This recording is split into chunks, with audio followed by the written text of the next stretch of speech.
मान्छे धेरै अब ढङ्गै अर्थकथा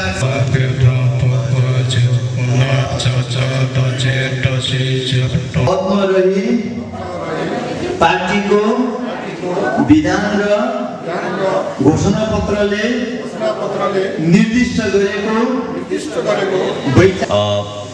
भर्खर हामी जुन हाम्रो जुन टिम बनेको छ त्यो अब सबै टिमलाई मेरो तर्फबाट म अध्यक्षको नाताले भनौँ न जिल्ला समितिको नाताले उहाँहरूलाई आफ्नो कार्यकालको धेरै धेरै शुभकामना दिन चाहन्छु र आज यस कार्यक्रममा जो हाम्रो कार्यक्रमलाई सुरुमा जोस् हाम्रो पूजा गर्ने हाम्रा लामा गुरु हजुर बङ्गो गुरुज्यूहरू र हाम्रो पास्टरज्यूहरू र साथै अब हाम्रो यहाँ सुरक्षाकर्मीका साथीहरू र उपस्थित सबै भाइ बहिनीहरू र मेन हाम्रो जेएनजी भाइहरू हाम्रो बाजी भान्जालाई मेरो तर्फबाट धेरै धेरै धन्यवाद। कुनै पनि पार्टीको आलोचना मात्र गर्दैनौँ, हामी समाधान लिएर आएका छौँ।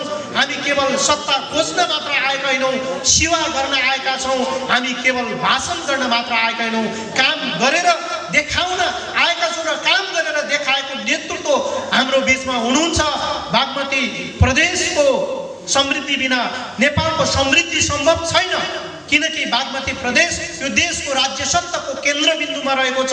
त्यही केन्द्रबिन्दुमा रहेको बागमती प्रदेशको एउटा जिल्ला यो धादिङ जिल्ला पनि हो। त्यसैले धादिङ जिल्लाको विकास बिन बागमती प्रदेशको समृद्ध अधुरो रहन्छ। त्यसैले अब हाम्रो प्राथमिकता स्पष्ट हुनुपर्छ।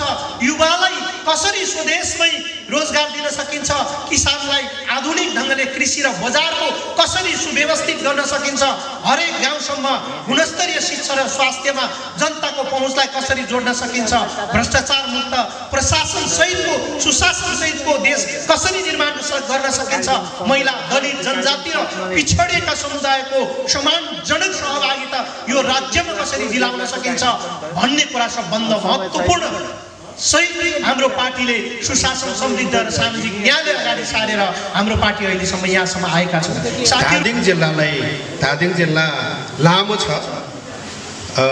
एकदमै लामो भएको हुनाले त्यो धादिङको चाहिँ कुना जुन बजारदेखि नै जुन मधेसमा पनि जोडिने र हिमालमा पनि जोडिने यो हाम्रो धादिङ जिल्ला भएको हुनाले धादिङमा चाहिँ तपाईँहरूले आज जुन नयाँ गठित तपाईँहरू टिम जुन बन्नुभएको छ, यो नयाँ टिमले चाहिँ धादिङको कुना काप्चामा पनि हाम्रो उज्यालो नेपाल चाहिँ बनाउनुहुन्छ भन्ने म ठुलो आशा व्यक्त गर्दै जातिको कुरा र पार्टीको कुरा हामीले गरेको छैन। त्यसमध्ये पनि मलाई चित्त नबुझेको कारण के हो भने त्यहाँ कङ्ग्रेसभित्र जो छ यिनीहरूको भाग छ, त्यसैले अगाडि बढाउने हाम्रो जातित्वलाई चाहिँ पछाडि मात्रै पर्ने, हाम्रो टाउको देखाउने यिनीहरू दही गर्ने।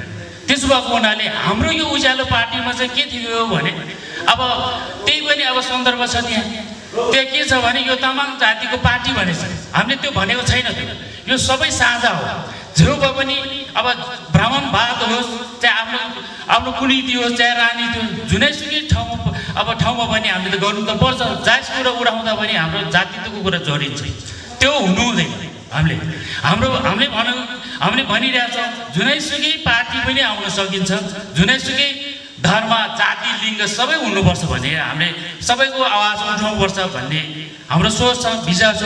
यो पार्टीले चाहिँ त्यो गर्छ भनेर म यता उज्यालो पार्टीतिर आकर्षित भएर हामी घुमेको छौँ। त्यस भएको हुनाले अब चाहिँ यो पार्टीले पनि हामीलाई जान्ने अरू त हामीले देखेछौँ, जान्नेलाई छान्ने भन्ने नारा छ। जान्नेलाई छान्ने होइन मेरो नारा छ, गर्नेलाई छान्ने हो। जसले गर्न सक्छ त्यसलाई छान्ने। हेर्नुहोस् त, जान्नेलाई छान्ने भनेको त्यो राष्ट्रमा कसो भयो? त्यो सबै ठकै ठक पारेछ। त्यहाँ हेर्नुहोस् त, कुनैले काम गर्न सकेछ त? सबैको आवाज थियो त, जान्ने मात्रै हुँदैन। जसले चाहिँ फिल्डमा उतारेर काम गर्न सक्छ त्यो काम गर्नेलाई छान्न सक्नुपर्छ। यो पार्टीमा पनि यो हुनु हुँदैन, किनभने यो पार्टीमा पनि जो डक्टर छ, इन्जिनियर छ, जो पढाइ लेखा छ त्यसलाई प्राथमिकता दियो भने यो पार्टी पनि त्यस्तै हुन्छ। त्यो एक दिन फुल्छ त्यसपछि फुट्छ। समृद्ध बनाउने, उज्यालो नेपाल बनाउने र सुशासन कायम गर्नका लागि धादिङ जिल्लामा एउटा सक्षम नेतृत्वको आवश्यकता परेको हुनाले जो सक्षम व्यक्ति जसले काम गर्न सक्छन् यो पार्टीलाई धादिङ जिल्लामा अगाडि बढाउन सक्छन् त्यस्ता व्यक्तिको नेतृत्वमा बन्ने जिल्ला समन्वय कमिटीका अध्यक्ष लगायत नयाँ कमिटीले यो धादिङ जिल्लामा उज्यालो पार्टीको उद्देश्य अनुसार काम गर्नेछन्।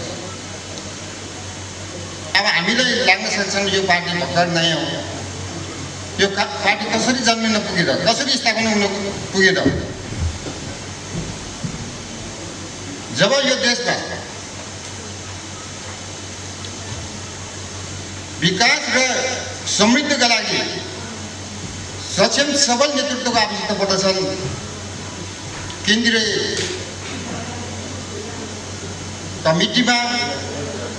कमिटीको नेतृत्व गर्नुहुने केन्द्रीय अध्यक्ष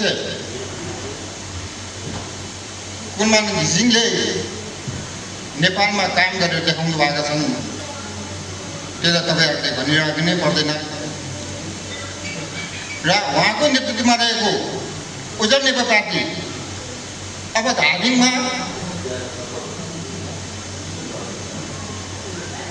अगाडि कसरी काम गर्ने, यो पार्टीलाई कसरी बलियो बनाउने र गाउँ स्थानीय तहसम्म जनताका सेवामा कसरी लाग्ने भन्ने हामी एकजुट भएर लाग्नुपर्ने हुन्छन्।